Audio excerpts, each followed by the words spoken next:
नमस्ते विद्यार्थी मित्रों। Silver bells Mansarovar Palanpur school के ऑनलाइन एजुकेशन प्रोग्राम में आपका दिल से स्वागत है। बाल दोस्तों, मीठे बच्चों, आज हम standard 9th subject Hindi chapter number 22 जिसका नाम है वीरों का कैसा हो वसंत, ये जो पोयम है, काव्य, जिसकी कवयित्री का नाम है सुभद्रा कुमारी चौहान, वीरों का कैसा हो वसंत, इस काव्य का हम अभ्यास करेंगे। सबसे पहले हम कवयित्री का परिचय देख लेते हैं। कवयित्री का नाम है सुभद्रा कुमारी चौहान। जन्म सन 1904 ईस्वी सन, निधन सन 1948 ईस्वी सन। सुभद्रा कुमारी चौहान का जन्म प्रयाग में ठाकुर रामनाथ के घर हुआ था। कास्टवेट गर्ल्स कॉलेज में आपने शिक्षा प्राप्त की। आपका विवाह खंडवा निवासी लक्ष्मण सिंह चौहान के साथ संपन्न हुआ। सुभद्रा कुमारी चौहान ने कांग्रेस के असहयोग आंदोलन में भाग लेने के लिए अपना अध्ययन छोड़ दिया और पति को भी देश सेवा में भाग लेने के लिए प्रेरित किया। सन 1947 ईस्वी सन की 15 फरवरी को जबलपुर के समीप एक मोटर दुर्घटना में उनका देहांत हो गया। सुभद्रा कुमारी चौहान न केवल स्वतंत्रता सेनानी रही, वरन उन्होंने साहित्य सृजन भी विपुल मात्रा में की।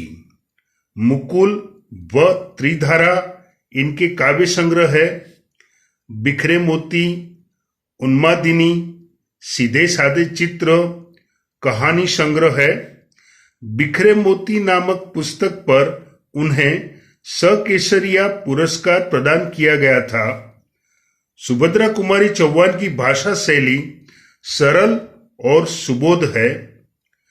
प्रस्तुत कविता वीरों की शूरवीरता को प्रोत्साहित करती हुई उत्तम काव्य रचना है।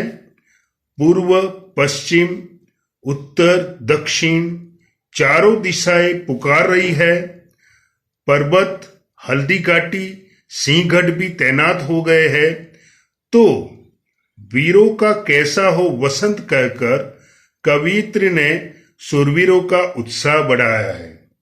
तो बाल दोस्तों, वसंत ऋतु अपने प्राकृतिक सौंदर्य के लिए प्रसिद्ध है। प्रकृति का हर रूप इस ऋतु में निखर उठता है, परंतु वीरों का प्रकृति के इस सौंदर्य में रुचि नहीं होती।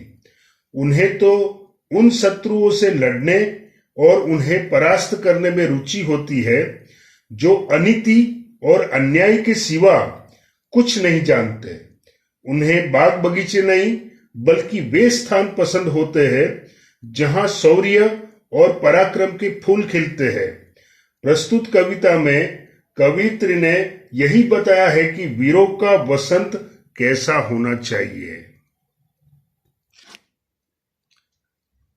बाल मित्रों, open your text book, page number 111 poem का अभ्यास करेंगे। वीरों का कैसा हो वसंत, आ रही हिमाचल से पुकार, या हिमाचल प्रिंट मिस्टेक है, यहां पर होगा हिमालय। क्या होगा? हिमालय।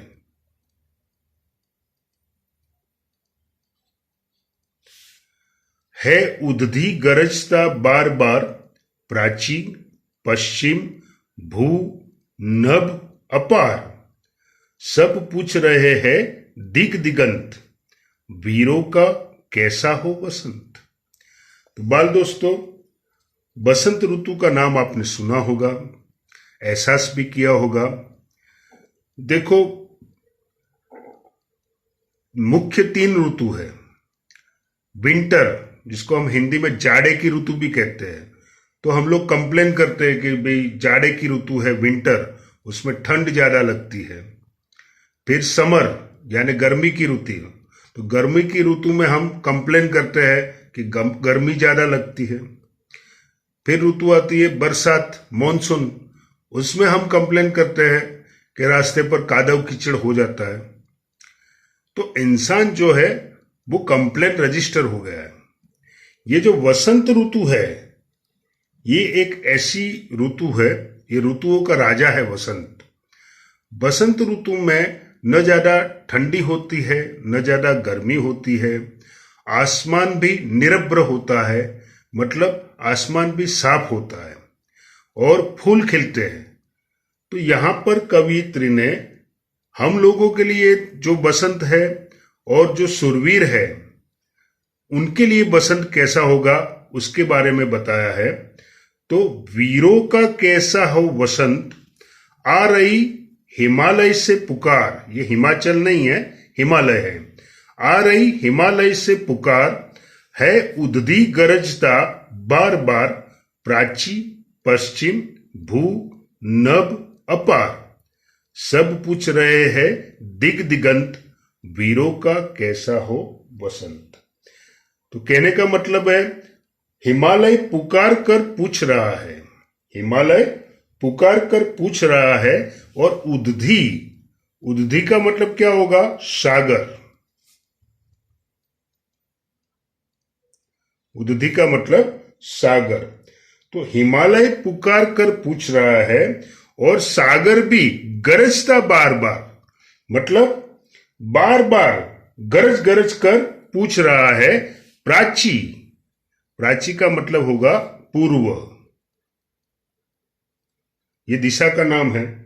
तो पूर्व दिशा, पश्चिम दिशा, भू माने पृथ्वी, पृथ्वी, नभ माने आकाश, अपार मतलब जिसका कोई पार न हो, अपार।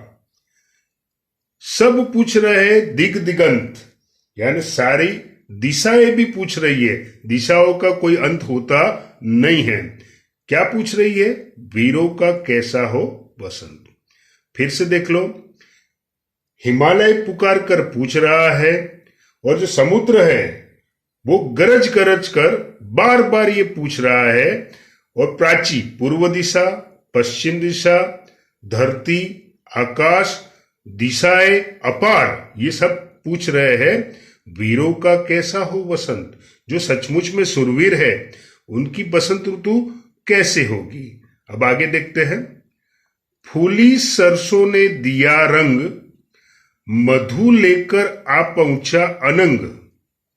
बधु वसुधा पुलकित अंग अंग, है वीर वेश में किंतु कंत। वीरों का कैसा हो वसंत। फूली सरसों ने दिया रंग, सरसों में फूल आ गया। ये सरसों के खेत ज्यादातर पंजाब में दिखाई देते हैं। तो सरसों में फूल आ गए हैं, उनसे वातावरण में पीला रंग मिल गया है। ये जो अनंग लिखा है, अनंग, अनंग का मतलब होता है कामदेव। अनंग का मतलब कामदेव। अब आपको क्वेश्चन होगा, प्रश्न होगा कि सर ये कामदेव मतलब क्या। तो कामदेव का मतलब होता है प्रेम का देवता, प्रेम का देवता। जैसे धन की देवी तो लक्ष्मी जी, धन का देवता तो कुबेर, ऐसे ही प्रेम का देवता तो कामदेव। और मधु, मधु का मतलब होता है मदिरा।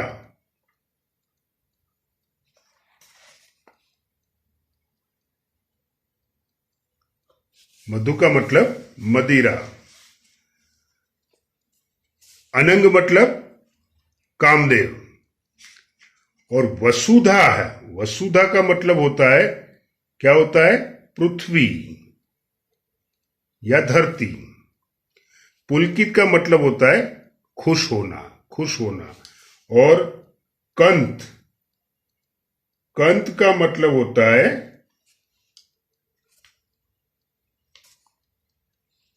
पति। कंत का मतलब पति। तो फिर से देखते हैं। फूली सरसों ने दिया रंग, मधु लेकर आ पहुंचा अनंग, बधू वसुधा पुलकित अंग अंग, है वीर वेश में किंतु कंत, वीरों का कैसा हो वसंत।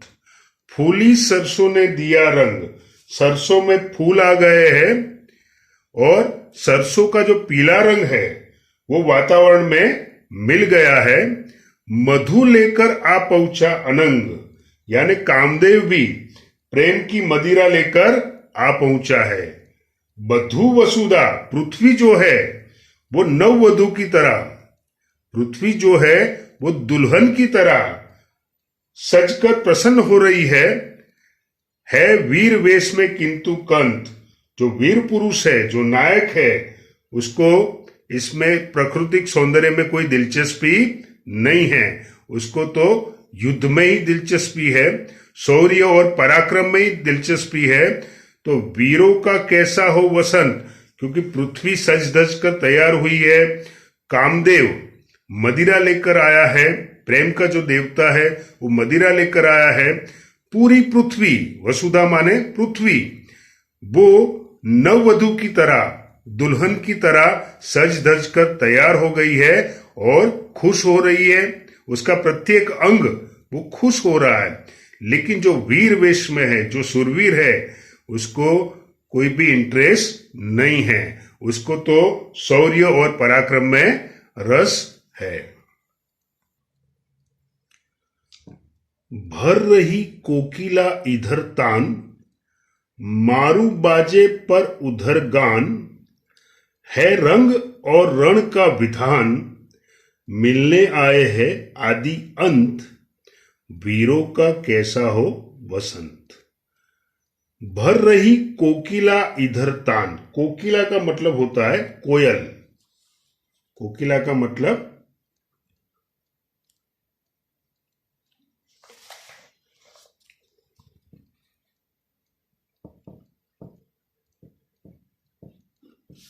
कोयल,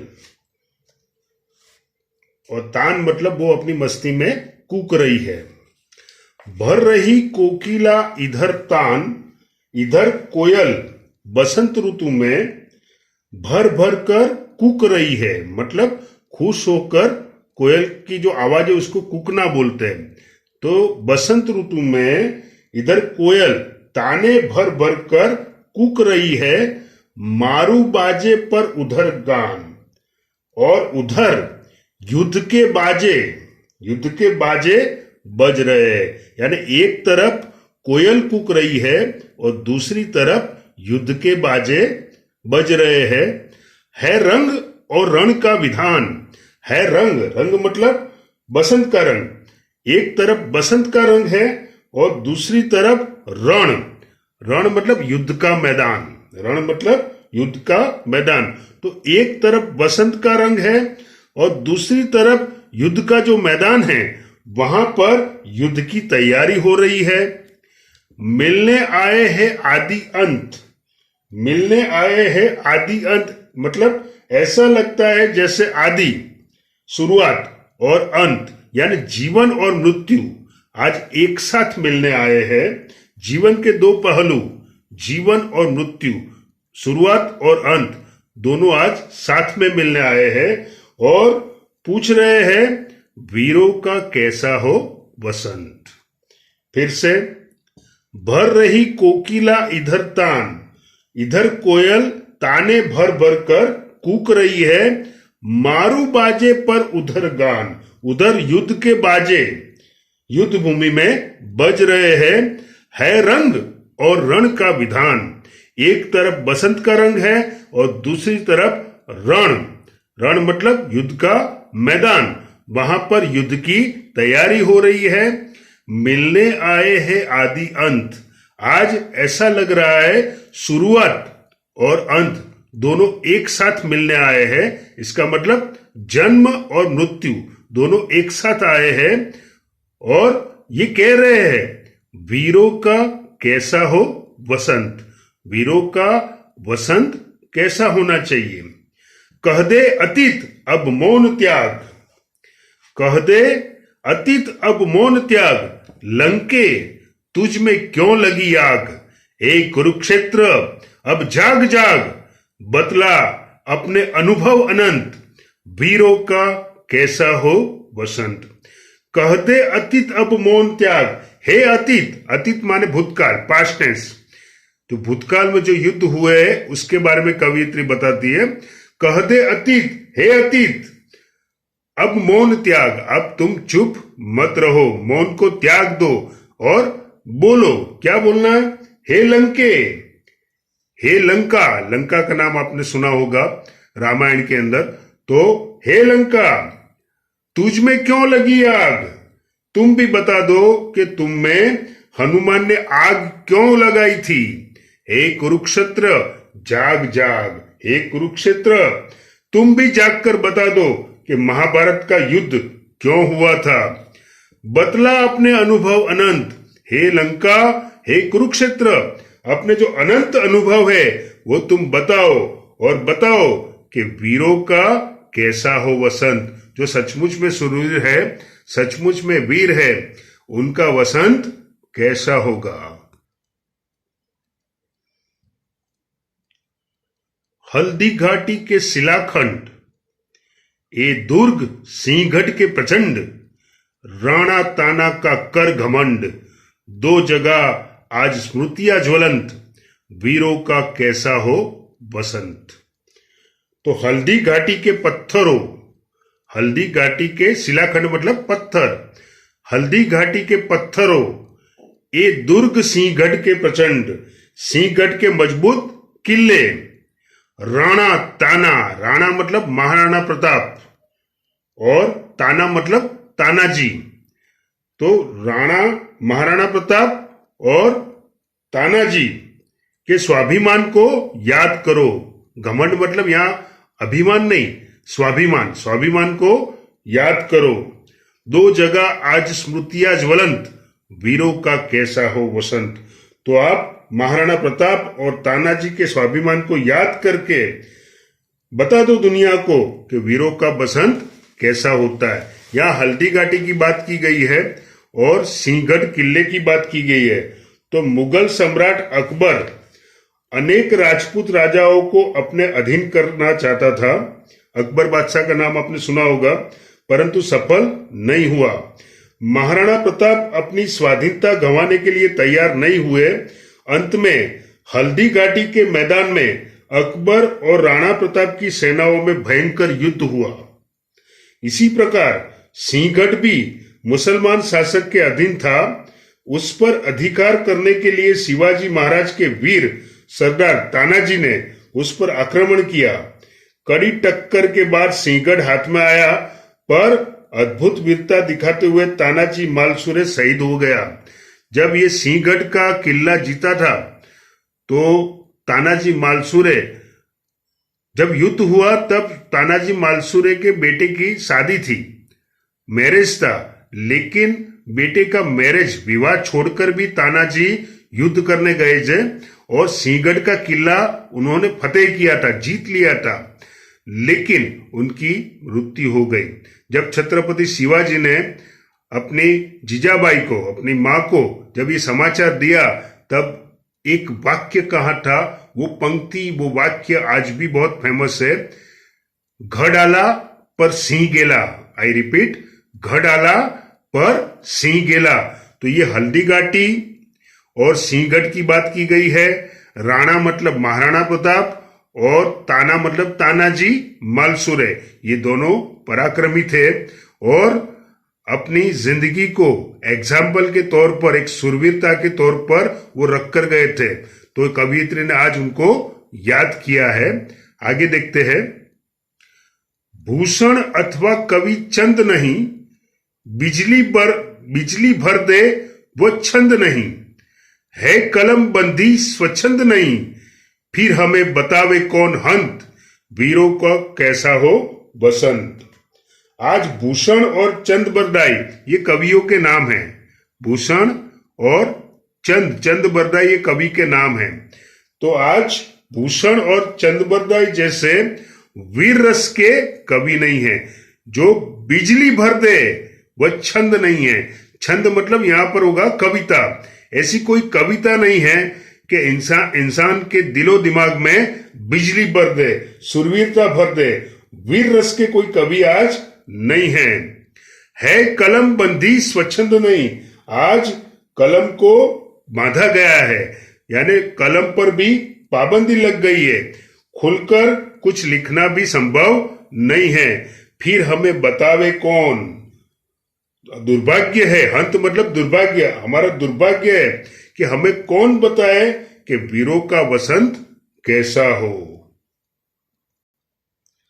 बाल दोस्तों, पेज नंबर 112 पर कुछ शब्दार्थ और टिप्पणी दी है, वो देखते हैं। उदधि मतलब समुद्र, प्राची यानी पूर्व दिशा, नभ मतलब आकाश, दिग्दिगंत मतलब अनंत, मधु मतलब भंवरा, वसुधा मतलब पृथ्वी, कंत मतलब स्वामी, मारु एक वाद्य यंत्र, अतीत मतलब भूतकाल, घमंड मतलब अभिमान। और बाल दोस्तों, पेज नंबर 112 पर जो एक्सरसाइज दी है, वो एक्सरसाइज आपको गुरु कार्य की नोटबुक में लिखना है। तो वीरों का कैसा हो वसंत, ये जो सचमुच में सुरवीर व्यक्ति कैसे होते हैं, उसके बारे में कवयित्री सुभद्रा कुमारी चौहान ने ये पोएम में बताया है। वसंत ऋतु अपने सौंदर्य के लिए प्रसिद्ध है। हमें बसंत ऋतु बहुत पसंद आती है। फूल खिलते हैं और न ज्यादा ठंड होती है न ज्यादा गर्मी होती है, और जो आसमान होता है वो भी साफ होता है। लेकिन जो सुरवीर है, वीर है, उनके लिए बसंत ऋतु तो युद्ध के मैदान में होती है। तो युद्ध के मैदान में वो वीर क्या करता है, उनके लिए बसंत ऋतु कैसी होती है, उसके बारे में प्रस्तुत कविता में बताया गया है। तो विद्यार्थी मित्रों, बाल दोस्तों, मीठे बच्चों, थैंक यू, आभार, धन्यवाद।